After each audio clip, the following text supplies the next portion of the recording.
My girlfriend called it embarrassing when I spoke multiple languages until clients said he actually understands us. She suddenly valued my skills. My girlfriend dragged me to her company's international client dinner at some upscale steakhouse downtown where the appetizers cost more than my monthly subway pass. She worked at this high-end consulting firm and spent the whole ride there lecturing me about not embarrassing her in front of the Japanese executives and German investors they were courting for some massive merger that would make or break her career this quarter. The second we walked in, she plastered on this fake smile and started introducing me to her coworkers as her boyfriend who works in technical support, which was her way of making my translator certification sound like I fix printers for a living. She actually told her boss right in front of me that I was between real jobs at the moment, even though I'd been successfully freelancing for 3 years and made more than her last quarter, but whatever. When the international clients arrived, she immediately abandoned me at the bar and rushed over to them laughing way too loud at everything they said in broken English while touching the Japanese executive's arm, which anyone who knows anything about Japanese business culture knows is incredibly inappropriate. I was nursing my whiskey when Mr. Yamaguchi approached the bar and ordered in English with that careful pronunciation that told me he was struggling. So I asked in perfect Japanese if he'd prefer sake or shochu, and his entire face transformed with relief. We talked for 20 minutes about his daughter studying at music school and how different New York is from Tokyo, while my girlfriend kept glancing over with this confused expression, like she couldn't understand why he wasn't joining her circle of ass-kissers anymore. Then, one of the German executives overheard me and almost knocked over his beer when I switched to discussing soccer in flawless German, and suddenly I had 3 Germans roaring with laughter about my impression of their CEO's accent. The French delegation joined us when they heard me explaining to the bartender in French that Mr. Yamaguchi couldn't have shellfish, and before I knew it, I was essentially running my own United Nations summit at the bar, while my girlfriend's carefully planned schmoozing circle dissolved completely. The Italian woman asked me how I knew so many languages, and I explained my mother was Brazilian and my father was a military brat who dragged us through 12 countries growing up, so I just absorbed everything, which launched us into Portuguese while her husband chimed in with Italian, and I kept up with both simultaneously. My girlfriend appeared at my elbow suddenly with this bright, desperate smile, asking what we were all laughing about, but nobody switched to English for her, and the German executive actually turned his back on her mid-sentence to ask me about my thoughts on the Berlin tech scene in German. She kept trying to insert herself by laughing when everyone else laughed, even though she had no idea what was being said, and grabbed my arm possessively when the Italian woman mentioned how refreshing it was to meet someone who understood cultural nuances instead of just memorizing phrases from language apps. The Japanese team started discussing their concerns about the merger entirely in Japanese, apparently forgetting anyone from the company was even there, and I mentioned casually that their fears about IP theft were valid, given what my girlfriend's boss had said earlier about aggressive expansion, and Mr. Yamaguchi went completely silent, staring at me. "Your girlfriend's boss said what, exactly?" he asked in English loud enough for everyone to hear, and I translated the entire conversation I'd overheard in the bathroom, where her boss was bragging about how they'd lowball the Japanese on the technology transfer once signatures were locked in. The entire table went silent, and my girlfriend's face drained of color as the lead German executive demanded to know if this was true, and the French team started packing up their briefcases saying they don't do business with companies that negotiate in bad faith. My girlfriend tried to do damage control, saying I must have misunderstood, but Mr. Yamaguchi asked her point blank if she thought he was stupid enough to fall for that when her boyfriend clearly speaks better Japanese than their own interpreters. Her boss came over to see what the commotion was about, and the German team started laying into him in English about trust and transparency, while my girlfriend kept shooting me these venomous looks, like this was somehow my fault for understanding what people say when they assume nobody can understand them. The dinner ended with both international teams walking out and refusing to sign anything, while my girlfriend's boss turned to me and asked if I'd be interested in heading their new international relations division since I'd just saved them from a lawsuit, even if the deal fell through, and my girlfriend actually laughed, saying I wasn't qualified just because I spoke a few languages. Mr. Yamaguchi turned to her and said in perfect English that she was everything wrong with American business culture, and that my language skills were worth more than her MBA, because at least I understood that communication isn't just about words, but about respect. And then he handed me his business card saying his company needed a liaison they could trust if I was interested in relocating to Tokyo.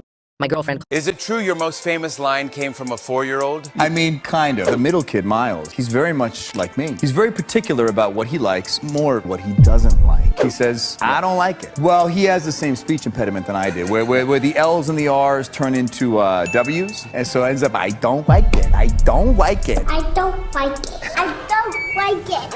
I don't like it. I was home, you know, we finished Avengers in September, so I went back. I took like 6 months off, so I was around the kid every single day. And what I found was that that phrase somehow worked its way into my day-to-day vernacular. So I'm a 33-year-old man. I say at least 4 to 5 times a day, just to myself, I don't like it. God, I don't like it.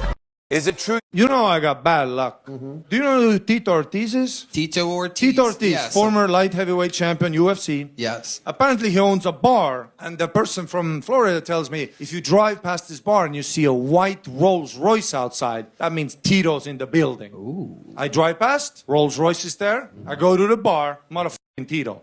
Wow. So I sit down, find out they have a raffle. I love a raffle. You know what a raffle is? You win shit.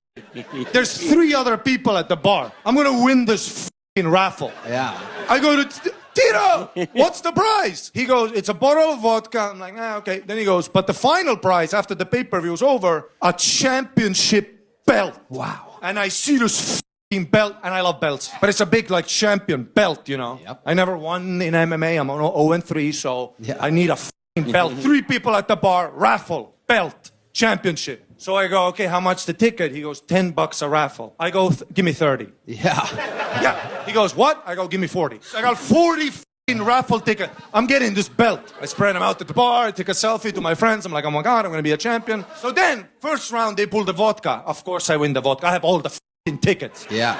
Dude, my flight is at 4 a.m. We wait till 2 a.m. for the final raffle. Those people leave. There's one guy sleeping at the bar. Tito puts his hand in the bucket. Guess what? The guy wins. Nah. Literally, they wake him up. Oh my God. They put the belt on him. $400. Dude, fuck you. I didn't even get a picture with Tito. Dude, today Tito posts, our champ at Tito's Cantina last night. Takes a picture with the retard. He goes, everyone had a great night. Oh, did they? Where's my f***ing belt? I didn't even get a t-shirt.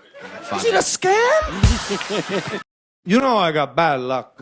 How did you get your father-in-law's approval? My girlfriend Katya warned me 100 times about her father. He's old-school Russian, military background, hates Americans, thinks we're all soft. She showed me a photo of her sister's ex-boyfriend leaving their house with a bloody nose after failing some kind of test. The guy was a banker from Connecticut and lasted exactly one dinner. Papa has this thing, she explained. He and his friends from the factory will challenge any boyfriend to prove himself. Drinking games, arm wrestling, sometimes worse. So I did what any desperate person would do. Started taking Russian lessons in secret, 6 months of practice, Russian podcasts during my commute, Soviet movies with subtitles. Even started hanging out at this Russian bathhouse in Brighton Beach, where old men played cards and complained about everything. The night finally came. Their house in Queens. I brought flowers for her mother. Odd number, never even. That's for funerals. Good vodka for her father. Chocolates for her grandmother. Victor was sitting with 3 other men, all in their 60s, all looking like they could bench press a car. American boy wants to date my Katya, Victor said, barely looking up from his cards. The men were speaking Russian, making comments about my clothes. Too neat. My handshake, acceptable. My chances, 0. They assumed I couldn't understand. $20 says he throws up before the 3rd shot, one said in Russian. Victor stood up. You know how we do things? You want my daughter, you drink with us. You refuse, you leave. He set down homemade Samagon, probably 140 proof, clear as water, strong enough to strip paint. No Zakuski until I say. No food between shots. Basically a death sentence. First shot, I knocked it back smooth. No face, no cough. The boy didn't flinch, Dmitri muttered in Russian. Second shot, 3rd shot, 4th, my stomach was on fire, but I kept my face neutral. Now we play game, Victor announced. 6 glasses, 5 have vodka, 1 has water. If you get water, you lose. You leave, never come back. In Russian, Pavel whispered, they're all vodka. We just tell him 1 is water. I reached for the closest glass, downed it. Vodka, obviously. I lose? I asked in English, playing dumb. No, that was vodka. Continue. 5 rounds, 17 shots deep. These old Russians barely swaying while my liver screamed for mercy. He's still standing, Sergei said in Russian. The Connecticut boy passed out after 12. Let's see how he handles truth, Victor replied in Russian. Then in English, you want to marry my daughter? I love your daughter. Love, American word, means nothing. He switched to Russian, talking to his friends. These Americans think love is enough. No understanding of sacrifice, of strength. At least he can drink, Dmitri admitted in Russian. But can he provide? He works with computers, Victor said dismissively in Russian. Soft hands. Katya could have married Alexei, Pavel added. Good Russian boy. Owns 3 auto shops. Victor poured another round. Last test. You tell joke. Make us laugh. You fail. You leave. I stood up, swaying slightly. Started in English. A man walks into a bar. They looked bored. Then I switched to perfect Russian. But seriously, you know the difference between American vodka and Russian vodka? American vodka is like American friendship. Looks clean, tastes like nothing, gives you a headache. Russian vodka is like Russian friendship. Hurts at first, might kill you. But if you survive, you're brothers for life. Dead silence. Victor's shot glass stopped halfway to his mouth. How long? He asked in Russian. 6 months, I replied in Russian. Every morning, every night. You listened to us mock you and said nothing. A wise man speaks when he has something to say. Victor walked over, put both hands on my shoulders. All vodka, every glass. We lied. I know. Pavel explained after the 2nd round. Victor laughed, really laughed. Katya, your American is actually Russian. She ran in, saw me speaking Russian with her father. You learned Russian? Surprise? That's when the room started properly spinning. Victor caught me before I hit the ground. I woke up 45 minutes later on the couch with the worst headache of my life. Victor was sitting next to me. You could have said something earlier. Saved yourself 20 shots. Would you have respected me? No. He paused. You marry her. I give permission. My heart exploded with joy. Victor, the impossible father-in-law, had given his blessing. I stumbled to the bathroom to splash water on my face, already imagining telling Katya the good news. She'd gone upstairs earlier, probably to let her father handle me. I was about to knock on her door when I heard her voice through the thin walls. On the phone, speaking Russian. I froze, my hand an inch from the door. We can't sleep together anymore, she was saying in Russian. I'll tell my boyfriend I got pregnant. My blood turned to ice water, suddenly sober. No, Alexei, listen to me. The same Alexei who owned 3 auto shops. It's getting too complicated. Silence. Then, fine. One more time. But after that, we're done. He's actually serious about marrying me. I stood there, hand still raised to knock. 20 shots of vodka churning in my stomach along with something worse. I walked through the door to confront her. Full story on channel link below.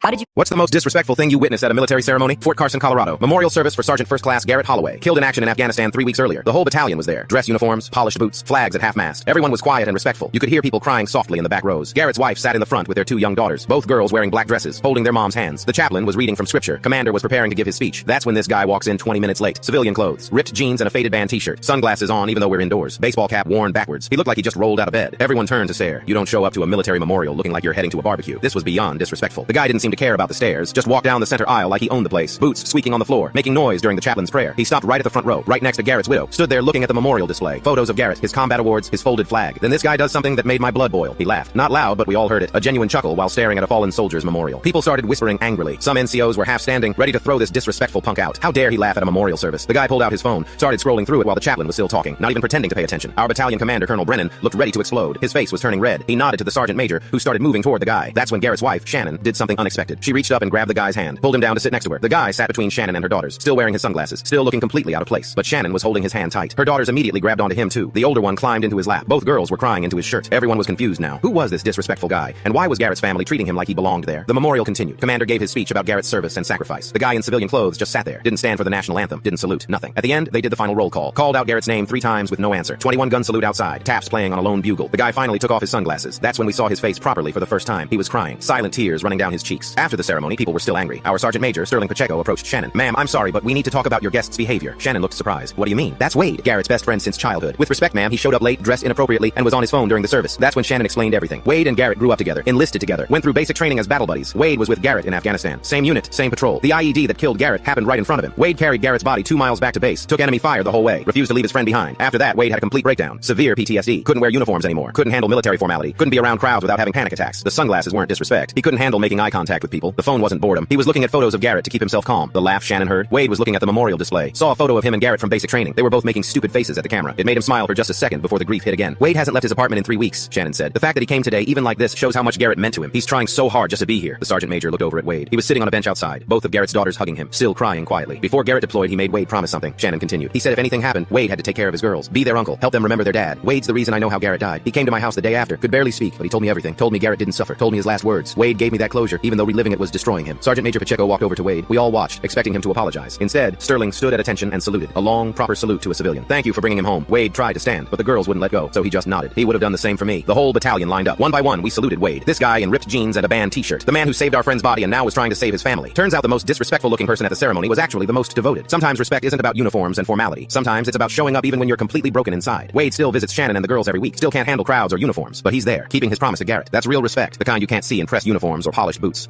What's the most disrespectful thing you— We landed in a private airport. I set my backpack with all my jewelry on there. So the lady said, I'm sorry, you know, the jewelry's too much. If it's over 25K, you gotta declare it. Like, man, fuck all that shit. I went and got back on my plane. So all of a sudden, as I'm sitting on my plane, everybody nigga walk back on the plane like, yo, quote unquote, His Excellency just found out about this shit. And he pissed and he said, you walk straight through, no nothing. He was highly upset. I bring you gift over 25K. And he made his homie open the gift. It was a Frank Mueller watch. So I know, like, yeah, that's definitely over 25K. Oh, I forget. Lamborghini or Ferrari? I thought it was a general question. I said, oh, Lamborghini. You know, I thought he was asking me what's better or something. Right. What color? I said, oh, you talking about me one? I said, black. In front of your house in 3 weeks. I am very sorry for this. I got that bit like two, 3 days ago. We landed in the